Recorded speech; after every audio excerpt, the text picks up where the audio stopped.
क्या मैंने गलती तो नहीं कर दी है इस बाइक को परचेज़ करके कि क्या मेरी बॉडी अडेप्ट कर जाएगी? मतलब 3 4 5 क्वेश्चंस आ गए थे उसमें, बहुत ज़्यादा दर्द थी यार। 10 साल बाद बाय द वे जैसे ही वो सपना याद आया तो मैंने सबसे पहले अपना super bike ZX 6R bye किया। 1-2 दिन वो दर्द रही है, जो मुझे एक्सपीरियंस महसूस हुआ वो बहुत वर्स था, मैं आपको बिल्कुल नहीं झूठ बोल रहा। So hey guys, welcome back to my YouTube channel. And आज के दिन में बहुत बढ़िया हम काम करने वाले हैं, क्योंकि आज के दिन हम अपने बाइक पे ZX 10R का रिव्यू करने वाला हूँ। 6R और 10R में क्या डिफरेंस है, क्योंकि बहुत से लोगों को ऐसा लगता है कि 6R और 10 सीसी का ही फ़र्क है, बट वो गलत है। ऐसा कुछ नहीं है, सीसी का अकेला सीसी का नहीं फ़र्क है। बहुत से ऐसी चीज़ें हैं, इलेक्ट्रॉनिक्स है, मोड्स है, वो फ़र्क। सो इसी चीज़ को दूर करने के लिए ना आपको मैं ये वीडियो बताना चाहता हूँ। 150 किलोमीटर मैंने राइड किया, तो वो पहला एक्सपीरियंस कैसा था जो कि आगे बताऊंगा। एंड ठीक है, अभी बाइक को बाहर निकालते हैं। 6R को भी बाहर निकालते हैं, 10R को भी बाहर निकालते हैं। 6R निकालते हैं एंड अब 10R की बारी है पीछे।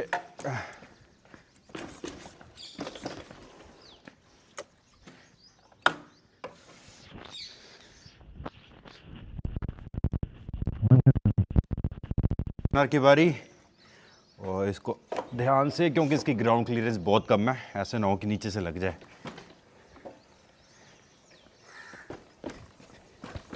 सो गाइज, ये पहला दिन होने वाला है जहाँ पे 6R और 10R दोनों साथ के साथ ही बाहर निकलेंगी एंड बहुत ज़्यादा मज़ा आने वाला है।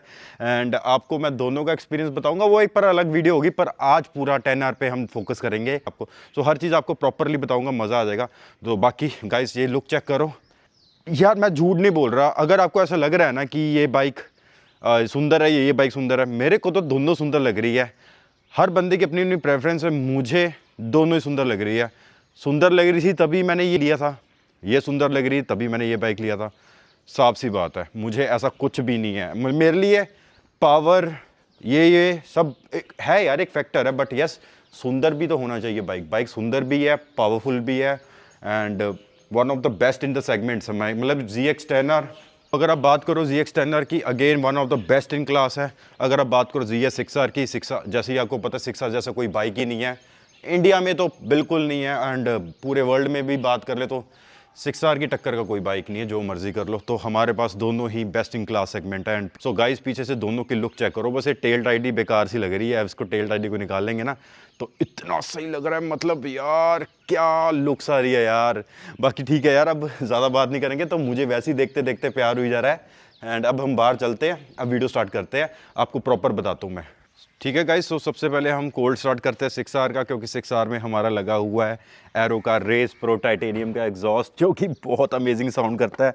इसका मिड पाइप भी साथ में ही है टाइटेनियम की, जैसे कि आप देख रहे हो। और एक कलर चेक करो, कितना ज़्यादा सुंदर लग रहा है कलर यार। ये देखो, ये कलर पूरा का पूरा फैल जाएगा, बिकॉज टाइटेनियम की ये प्रॉपर्टी होती है, जैसे जैसे हीटअप होता है, ये ब्लू और पर्पलिश कलर का टिंट निकालता है एंड पूरा का पूरा ये हो जाएगा। इतना ज़्यादा मज़ा आने वाला है ना, मैं जितना चलाऊंगा ना उतना जल्दी होगा। पर यस, चलाने का मौका नहीं मिला इतना मुझे, नहीं तो अभी तक हो ही जाना था। काम कुम बहुत पड़े हैं ना, तभी करके। तो ठीक है गाइस, सबसे पहले इसको कोल्ड स्टार्ट करते हैं हम। एंड 1 2 3। ओ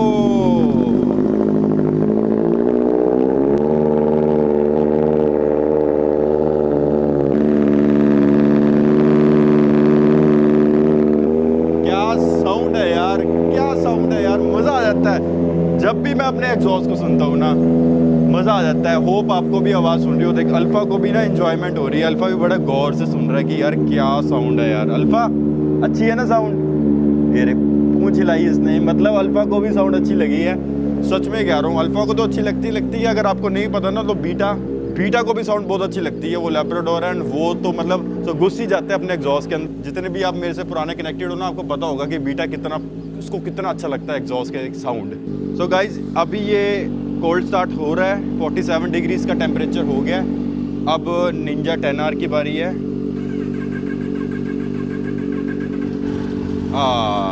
तो ये है इसकी साउंड। तो गाइज, ये इसकी साउंड है, ये स्टॉक साउंड है, जो कि अगेन मुझे बहुत प्यारी लगती है। ऐसी कोई बात नहीं है कि मैं कहूँगा भाई मुझे एग्जॉस्ट वाली साउंड बहुत अच्छी लगती है। यस, लॉन्ग टर्म में एग्जॉस्ट वाली डेफिनेटली साउंड अच्छी लगती है। पर जैसे कि गाइस, आपको पता है कि 6R जब मैंने लिया था ना, कम से कम 8-9 महीने बाद एग्जॉस्ट दिलवाया था। इसलिए दिलवाया था क्योंकि मुझे इनकी स्टॉक साउंड भी अच्छी लगती है। बहुत से लोग होते हैं ना कि नया बाइक निकलवाया एंड जस्ट बिकॉज उन्होंने चुल मचानी है स्टॉक। हर बंदे की अपनी अपनी प्रेफरेंस है, कई बंदे तो निकलवा के भी लगा देते हैं, वो भी सही है। मेरे को इनकी जेन्युइन साउंड सुननी थी, मेरे को स्टॉक साउंड का भी मज़ा लेना था। टाइम लगा के मैंने भी कहा कोई ना, आराम से पहले स्टॉक साउंड सुनेंगे, फिर इसका एग्जॉस्ट साउंड सुनेंगे, वो भी मज़ा अलग ही आता है। तो इसका भी ऐसे ही करेंगे गाइस, हम पहले आराम से इसकी स्टॉक साउंड को एंजॉय करेंगे, फिर देखते 2-3 महीनों में हम इसका भी एग्जॉस्ट लगवाएंगे। वो आपसे ही पूछूंगा, अगेन हर चीज़ आपसे ही पूछता हूँ।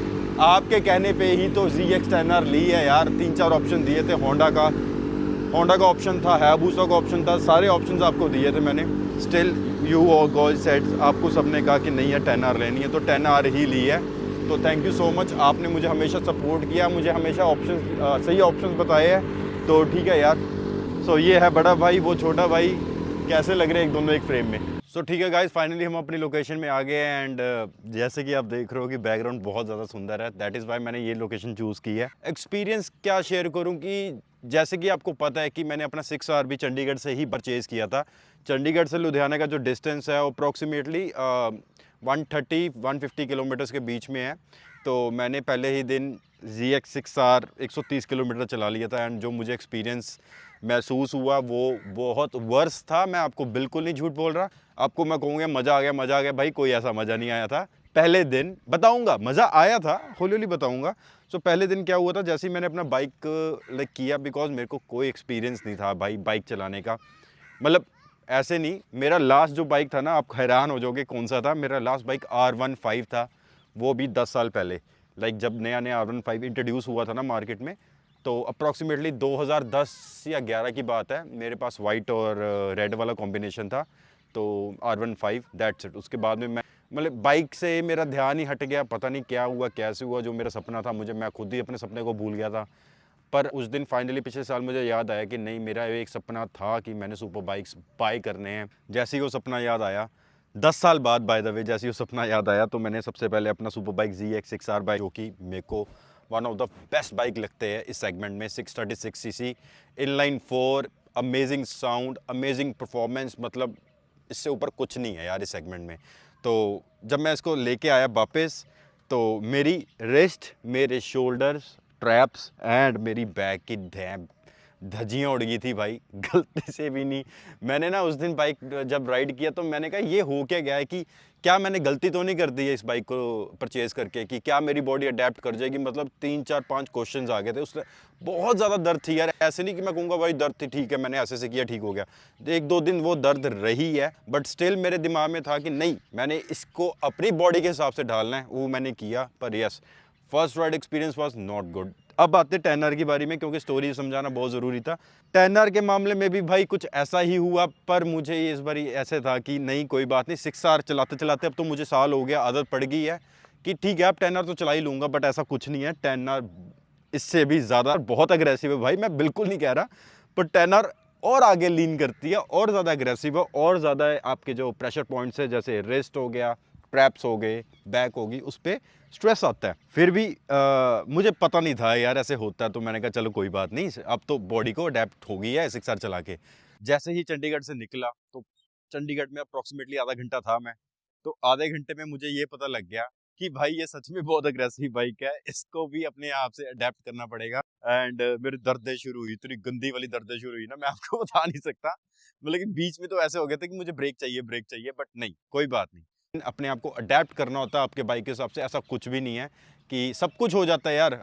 हफ्ते में मैंने अपनी बॉडी को इस हिसाब से अडेप्ट कर लिया, तो और हफ्ते में मैं उसको अपने हिसाब से अडेप्ट कर लूँगा। ऐसी कोई डरने वाली बात नहीं है। जिन्होंने सुपर स्पोर्ट लेना है ना, खुल के लो यार।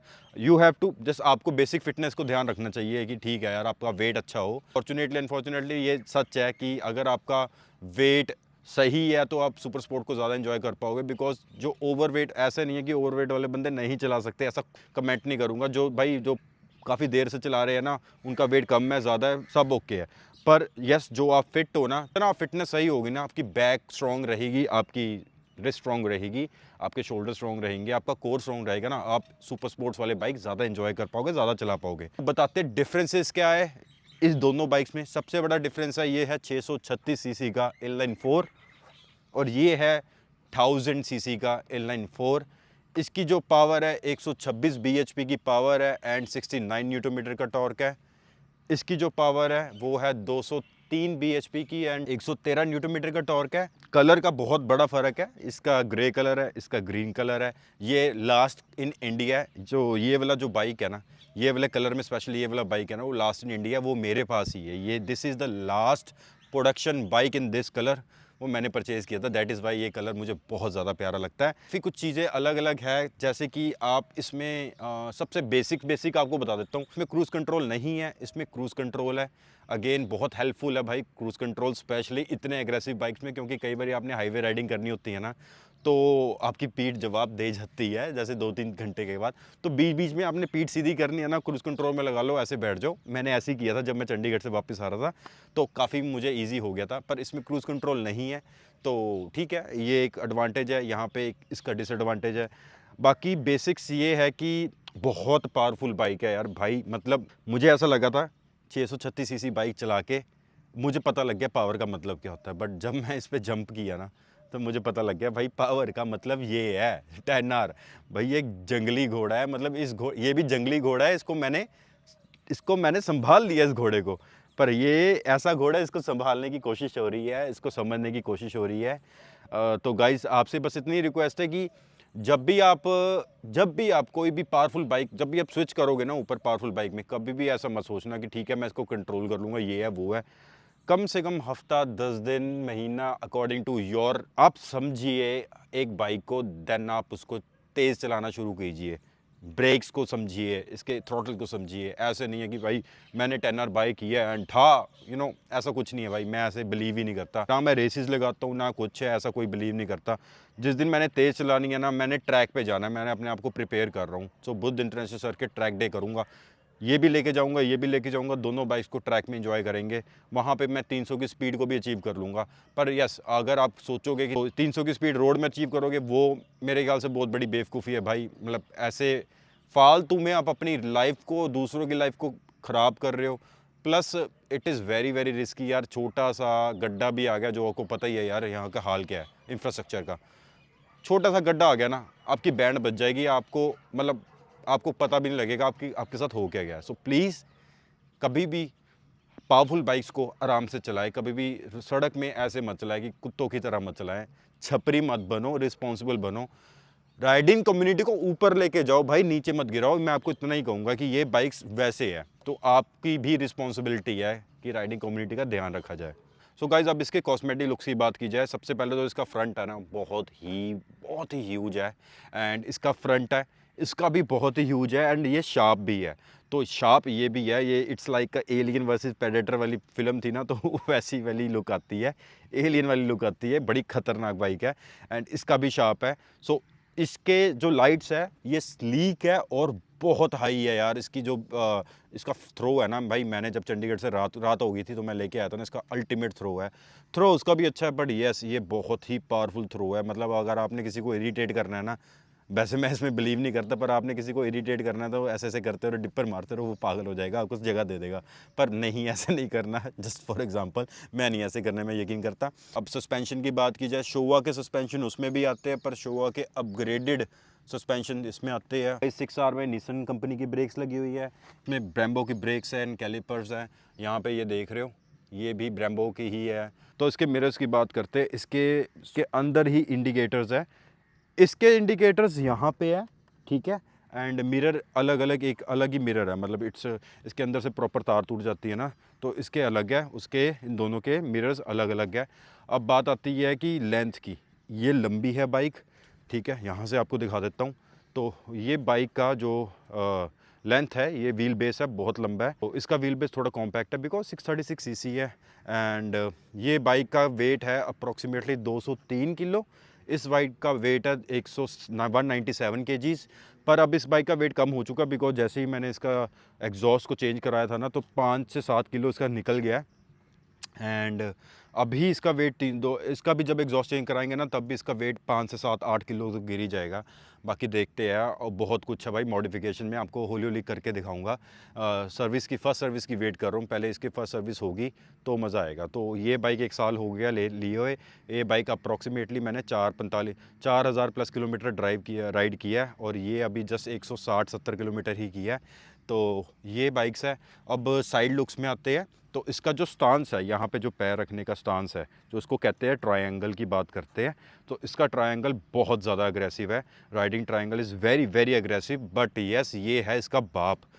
ये राइडिंग ट्रायंगल बहुत ज़्यादा एग्रेसिव है, जो मुझे ऐसा वहम था ना कि मैं कर लूँगा, बट ऐसा कुछ नहीं है। तो ये है असली सुपर स्पोर्ट बाइक, मतलब ये इससे ऊपर कुछ नहीं है। सो मच एग्रेसिव, आप ना चेक ही कर सकते हो कि अब यहाँ से देखो कि कितना लंबा है, और ये यहाँ पे देखो ये कितना मतलब लंबा ये भी है यार भाई, कंपेयर कर रहा हूँ मैं, ठीक है। ये भी बहुत अग्रेसिव है, भूल के ये मत कहना कि मैं कहूँगा ये कम अग्रेसिव है, भाई इससे कम अग्रेसिव है, नहीं तो सारे के सारे बाइकों से अग्रेसिव है। दोनों के टायर्स की बात करते हैं, ये 180 सेक्शन के टायर है, 180 सेक्शन का टायर है, वो है 200 सेक्शन का, बहुत ही चौड़ा है। चौड़ा भाई ये भी बहुत है, देखो तो सही, पर ये भी उससे भी ज़्यादा चौड़ा है।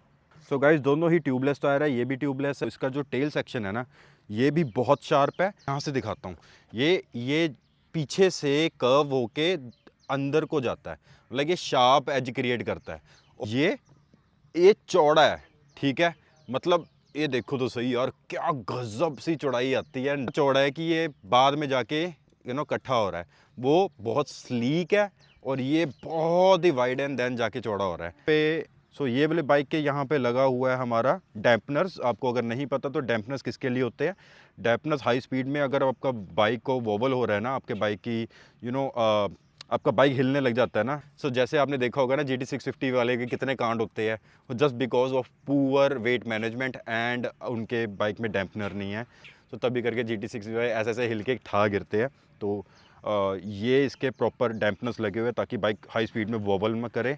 उसमें नहीं लगा हुआ, आई थिंक, हाँ मुझे जहाँ तक पता है ना अंदर भी नहीं है, तो इसमें नहीं लगा हुआ। बट यस इसकी स्टेबिलिटी इतनी ज़्यादा अच्छी है ना, पर इसकी ज़रूरत पड़ती भी नहीं है। मैंने इतना लंबा राइड किया हुआ है, इतना तेज़ भगाया हुआ है, ऐसा मुझे अभी तक लगा नहीं है।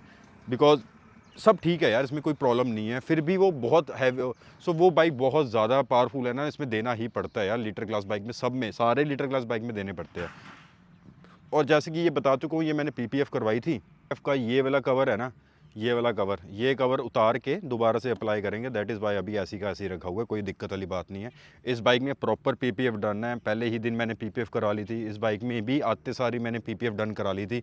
पिछला व्लॉग नहीं देखा तो आप देख लेना। सो इस चैनल में आप नए हो, अगर आपने मेरे व्लॉग्स नहीं देखे तो आप देख लेना। मैं श्योर हूँ आप बहुत ज़्यादा खुश होंगे इन चीज़ों से। ओह क्या बात भाई, एक और सरप्राइज़ आ रहा है, आपको हौली हौली बताऊँगा। बट यस ठीक है, यहाँ के लिए हम अपना ख़त्म करते हैं।